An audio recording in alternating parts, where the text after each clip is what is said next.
Hey guys, tonight we're diving into the peculiar, unexpectedly chaotic world of Tudor England, where you wake up not just to a rooster crowing, but to a life that's somehow more confusing than trying to decipher Taylor Swift lyrics out of context. Picture this. Your cold toes peek out from beneath a rough woolen blanket, and you can hear the distant clatter of someone's laundromat of an existence beginning way too early for your liking. And trust me, you probably won't survive this kind of morning without some serious adjustments, or perhaps a faint hope that coffee existed back then. It didn't. Spoiler alert. Before you get too comfy, feel free to tap like or subscribe, but only if you're genuinely enjoying the calm around here. Tell me where you're listening from, and what time it is over there. I love seeing how far this sleepy little journey reaches. Now, go ahead and lower the lights. Maybe let a fan hum in the background, and let's drift gently into tonight's story together. So you wake up in Tudor England, and first things first, you quickly realize that the whole concept of a graceful rise is basically modern myth. What with straw poking your side like an alarm clock you forgot to snooze, you rely on the sun as your only reminder that yes, it's time to face yet another relentlessly gritty day. And if you're looking for breakfast, well, it might just feel like scrolling through your fridge on the hunt for something edible and nutritious. Except your fridge is, quite literally, a basket of last week's stale bread and maybe some mystery cheese. And speaking of that sunbeam cracking through your window, it finds its way so skillfully right into your eyes that it feels on purpose. A natural alarm clock you certainly can't accidentally silence like 4 back-to-back alarms. Now, in this time period, days start with a procession of chores, rivaling even the most insidious to-do list app. From collecting water, yes, actually hauling it over your shoulder, to preparing fires for cooking, your morning routine is essentially the 16th century equivalent of setting 5 alarms and smugly ignoring them all. Imagine the scene, okay? A bustling kitchen where everyone's talking over each other like an unintelligible family group chat where someone forgot to mute notifications. Here, you'd think that maybe a simple breakfast would be a calming ritual. Some oatmeal to warm the core, perhaps? Instead, welcome to the Tudor kitchen. A cacophony of people juggling dishes of stews, porridge, and whatever yesterday's bread became overnight. The vibe resembles the weirdly compelling chaos you feel when watching high-energy cooking video challenges, but without the likability of verified YouTube stars. As you trudge to your morning activities, maybe stopping along the way to add more straw into your impossibly lump-stuffed mattress, you encounter your surest ally, your pet sheep, or perhaps a humble hen. You wish, as you see your neighbor's perfectly plump poultry, that your weather-beaten and disgruntled chicken would lay half as many eggs. Honestly, it's a bit like expecting your pet cat to wake and greet you like every affectionate deepfake online claims is possible.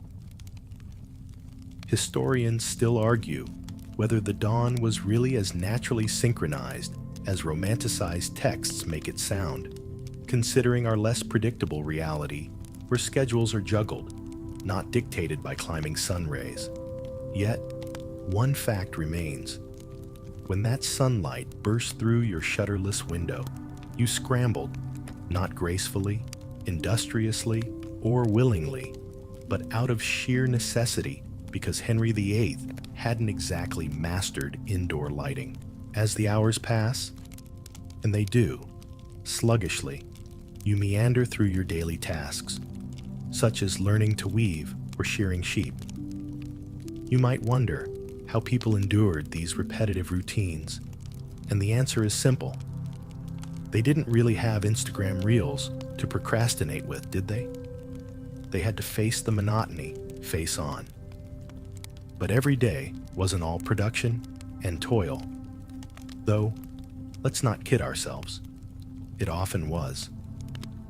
Have you ever scrolled through Reels with your phone on 2% battery like it's a personal endurance test? Well, back then, they had enduring all right, mostly in the kitchen, occasionally leaving you to ponder if surviving another winter on hard cider and questionable meat pies was feasible magic beyond the sorcery we now call Starbucks-enabled coping strategies. By the time the bread is baked, the sun has climbed to its zenith, signaling either productivity or sudden heat-induced drowsiness. Remember those weekends where you promised to do all chores and ended up taking a strategic nap instead?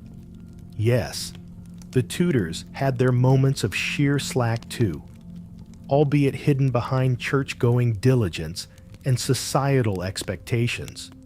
You recline on a worn wooden bench and listen to the village gossip carried on the whispers of the wind. The latest scandal like a TikTok trend gone wrong, or just a melody of rumors louder than any group chat beef one could imagine. But history isn't strict about these lifestyle interludes. It merely watches, much like your dog, pretending to understand what binge watching is all about. And despite the discomfort, the grime, and the oddly alluring chaos, these fleeting morning whispers in Tudor England were oddly pivotal. Human rituals wrapped in history's page, resting under a layer of dust, till we awaken them into the present. Together, at 11:47 p.m., you find yourself midway through your Tudor day, which means it's time for fashion, or, as it might be seen, a sort of endurance challenge designed by masochistic tailors. You step into a pair of stockings that seem to itch purely on principle, and you slide your arms into a dress or a tunic that weighs more than a bundle of hay. Honestly, it's like slipping into a pair of old jeans only to find them suddenly 2 sizes tighter. Except here, tightness is the design plan. Like the designer really wanted you to appreciate every layer of fabric and stitch. Personally, fashion in Tudor England was not so much about style as it was a game of status symbols, more like deciding between name brand and off-brand cereal. But on a couture level, as you struggle with what feels like a misguided cosplay project involving yards of scratchy wool and leather, you remember that sumptuary laws dictated what you could wear based on your rank in society. So, unless you were born into nobility, your palette was pretty restricted. All the more reason to pine after those vibrant silks and reds reserved for the elite.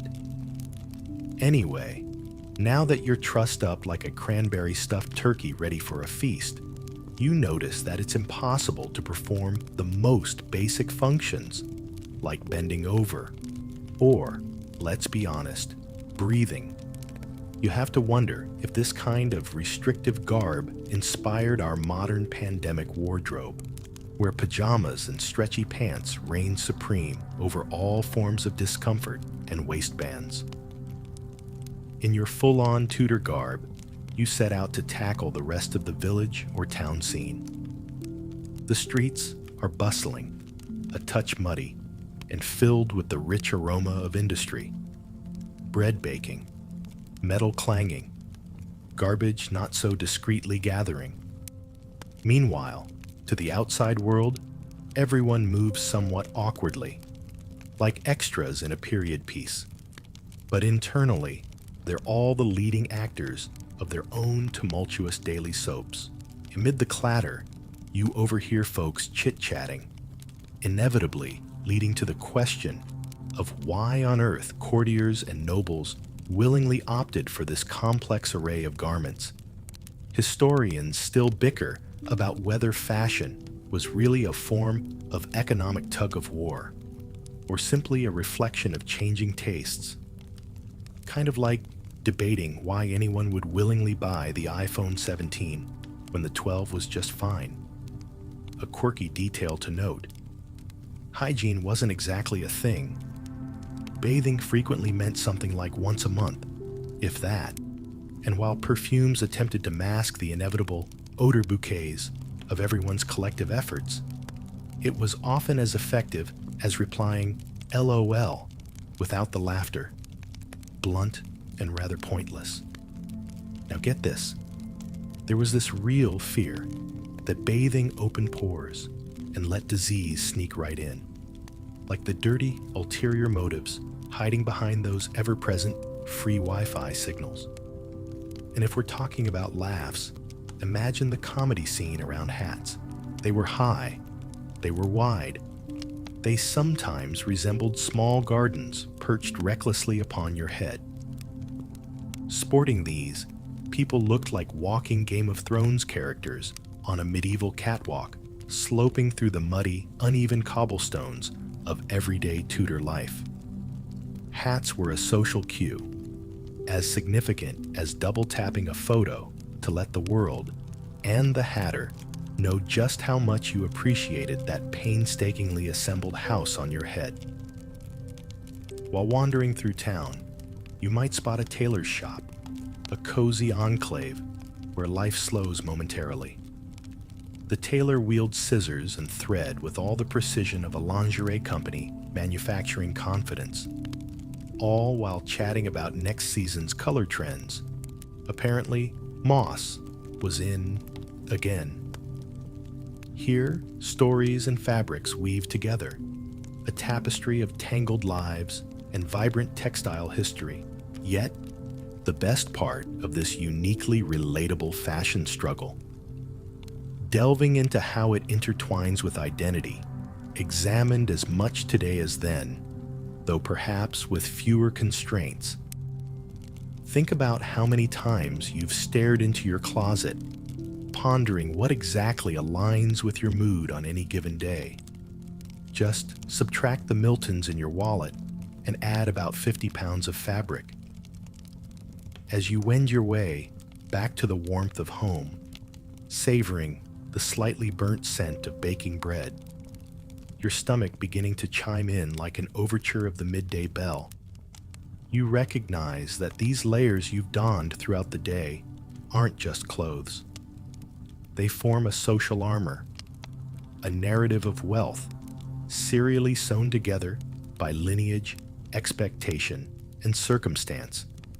And with each piece unwrapped and laid out at the weary, tender end of the day, you appreciate how history threads its tales through even the scratchiest of stitchings, more binding than any app-enabled fashion essay. And with that muted clangor of the marketplace behind you, fading into the twilight shadows, you return once more to your dimly lit haven, where fairy lights of yore, flames on lantern strings, begin to dot the landscape like stars in low Earth orbit, warmly lighting your passage from one day into the next. As the sun begins its languid descent and paints the sky with strokes of purple and gold, you find yourself pondering the mysteries of hygiene in Tudor England. It's a time when the concept of cleanliness is as foggy as trying to recall what you even did last Tuesday.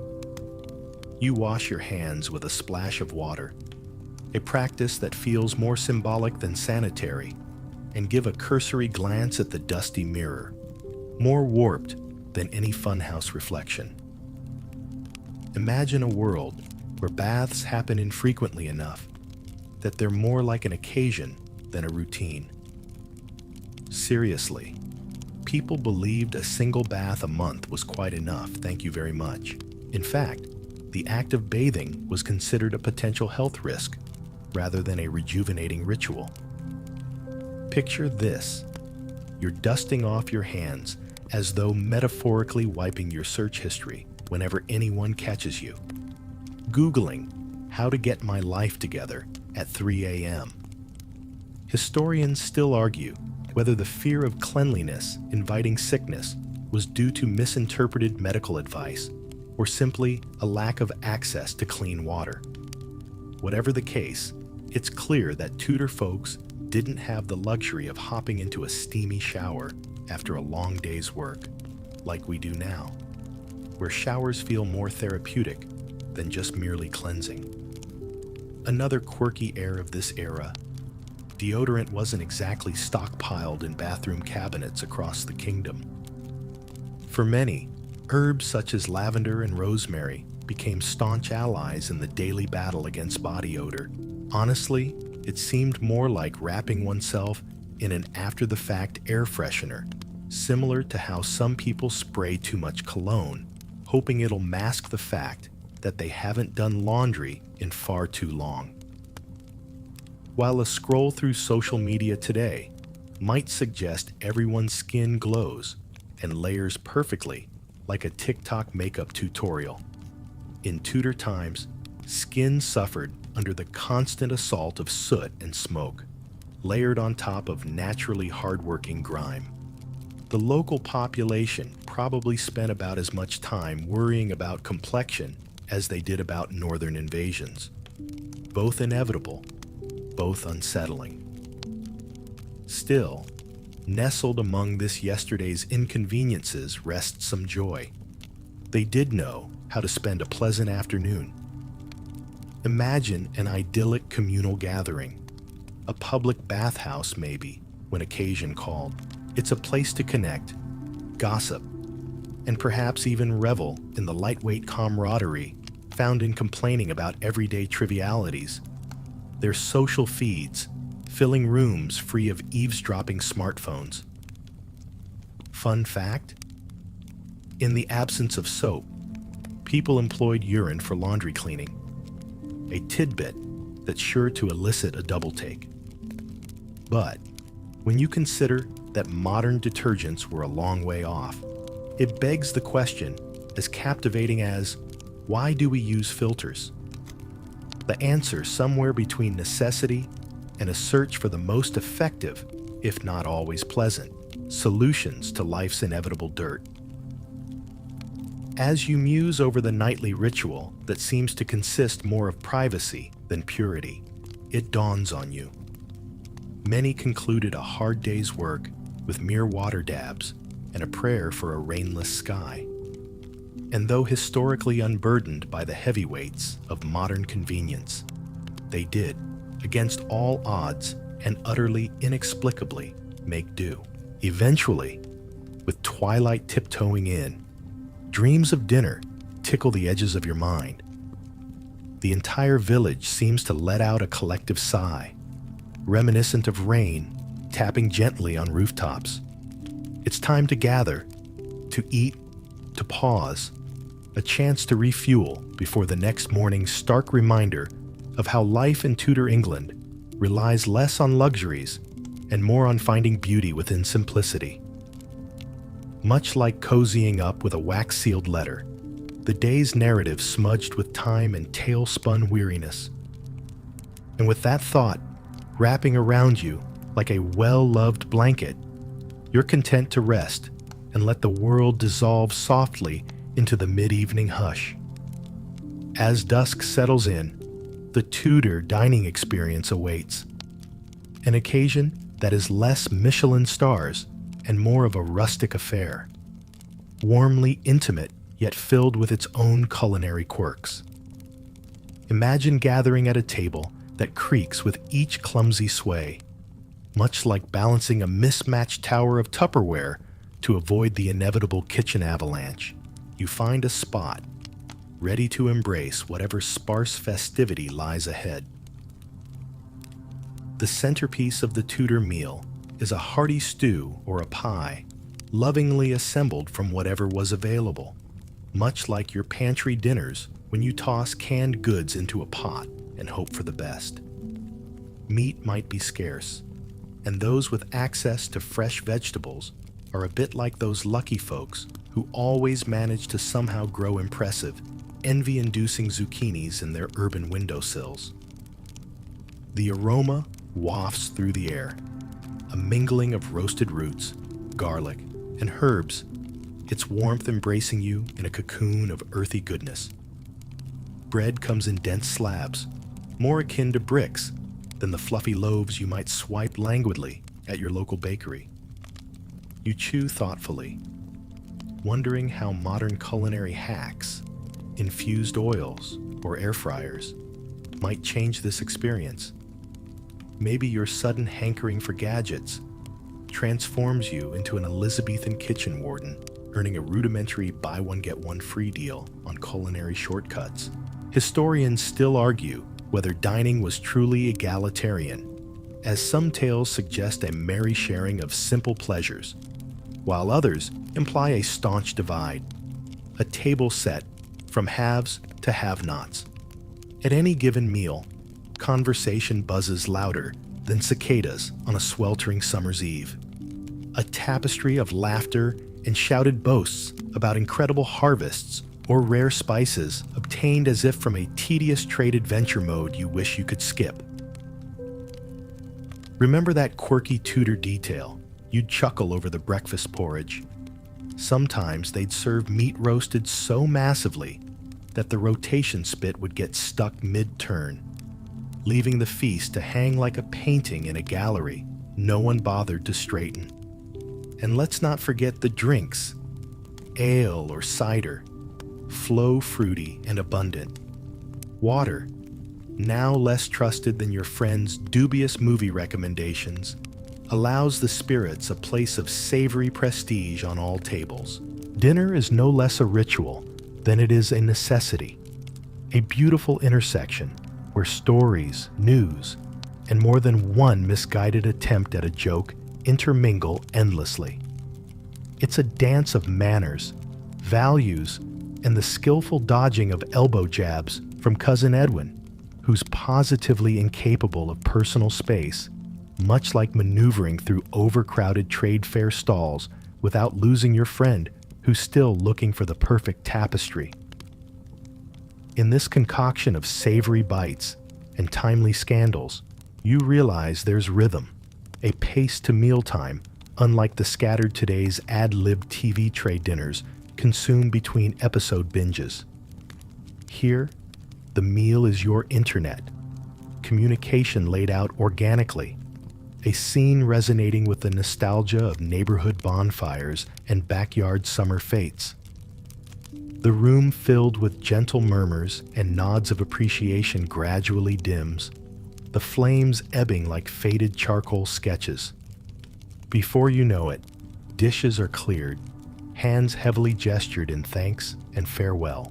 You find yourself brushing that last crumb of bread from your lips, content to savor this authentic taste of history, washed down by laughter sweeter than any post-dinner liqueur. You retreat into the increasing quiet, feeling everything gently folding into place like petals at dusk. Such is the art of unwinding here in Tudor England, with its meals